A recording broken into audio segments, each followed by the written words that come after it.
Welcome back to our series that we're calling The Conversions of St. Francis and Our Conversions. First, a word about the plural, because some of you might be saying, I thought it's the conversion of Francis. Well, brothers and sisters, there's probably no expression more problematic for us than to say, I got converted or I was saved. Because in point of fact, there is never a one and done with God. So if somebody asks you today, are you saved? The proper answer is, well, I was saved. I hope to be saved. I'm being saved. In other words, our journey in turning our hearts away from self towards the Lord, our journey of taking on the new mind that Christ wants to give us, it's not a static moment that happened. It's today. If today you hear his voice, harden not your hearts. So how many conversions does a human being get in a lifetime? How many days did you live? So here we go. Point number 3, our third day in the conversions of St. Francis. We're going to look now at really one of my very favorite moments. We move out of course, the experience of Francis giving his cloak to this knight. And now we're moving back inside. We were in the piazza, and now we were outside in the valley somewhere in the surrounding countryside. And today we have Francis inside, sleeping. We can see him there on his bed, and of course our dear Lord is coming to him, obviously in a dream. And Francis, of course, was, as we know from the sources, a great dreamer. Indeed, if you're going to be a saint, you've got to be a dreamer. And we here in this particular moment know that this is a very biographical moment indeed in the life of Francis. We know, if we know the story, that Francis had actually been resisting God throughout the early calls that God had made. The leper had appeared into his life. He still was hell-bent on being a great knight. And he was following a Walter of Brienne, who was moving down to Puglia to fight a battle against the forces of the Holy Roman Emperor. And Francis had gone ahead and said, I'm ready to go. And so he was traipsing off to battle. And then something happened. Well, of course, God happened. A dream happened. We in the Franciscan family call it simply the dream of Spoleto. Francis was on his way to follow vanity, and God came and rerouted his trip. In the dream, he is shown, as you see Jesus pointing to this castle, a castle. And if you look closely enough, you can see in the castle there are armaments, there are chainmail, there are spears and banners, all the things that a knight in shining armor would find attractive. And Jesus poses a very practical question to this Francis, sleeping away.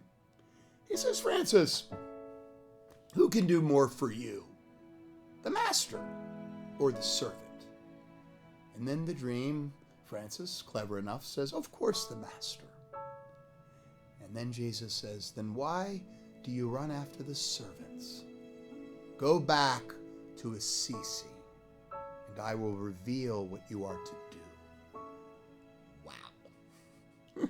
Is that dream so rich and so fertile for all of us? How so?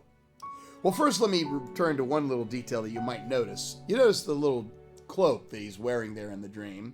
That's exactly the cloak that he had given the knight down on his luck in fresco number 2. And so, of course, in one sense, we see that Jesus is revealing Matthew 25. What you have done, Francis, for the least, you've done for me. And so there is a sort of hint that Francis's conversion has begun, as we said in number 2, when Francis's heart was pulled out of himself. But now the appeal is to something else in Francis. Now the appeal is precisely to his deep desire to be famous, to be important, to be special. Because you notice what he shows him is all of the accoutrement of a knight. All the things that the vain Francis at that very moment would have liked. He doesn't show Francis a future of sainthood. He doesn't show Francis the future of an order that would become in the thousands before Francis even died. He doesn't show Francis the future of his religious life. Why? Well, Francis has no interest in that. We have to remember at this moment in his life, he wants to be a knight in shining armor. He wants. Brothers and sisters, what do you want? What do you want? Name it. What do you want? You see, what Francis is discovering in this moment is the great Augustinian realization that in finding our deepest wants, God will eventually lead us to the source of all want, the one who put want in our heart to begin with. God. I always say the problem in our life is not desire. In fact, the problem in our life is not that we desire too much. The problem in our life is we desire too little.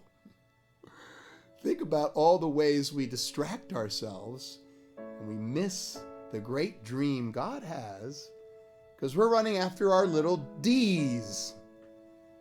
And all along, our little D's are trying to attract us into the greatest D. The D of God's infinite possibility, infinite love, infinite dream for us. To quote again Augustine, as he came to this conclusion, he said, you know, Lord, you've made my heart for yourself alone, and I'm going to just be restless until I find my rest in you. Augustine was saying, you know, Lord, I have gone after so many wants and desires and passions, and every one of them, every road I went down, whether it was the road of lust for a beautiful woman or the road of fame for notoriety and importance or the road of, name it, power, all those D's left me hungry, left me still desiring the more. And so here, as we turn to Francis's dream, it's not Francis's dream, it's God's dream. God has a dream for you. God has a desire for you and for me. But what we need to do, brothers and sisters, is hear his voice. Go back. Go back and listen. He'll show us what to do. And so take that time now, brothers and sisters, to listen to your deepest longing and know that if you really want to be satisfied, only God can do it. We'll see you next time.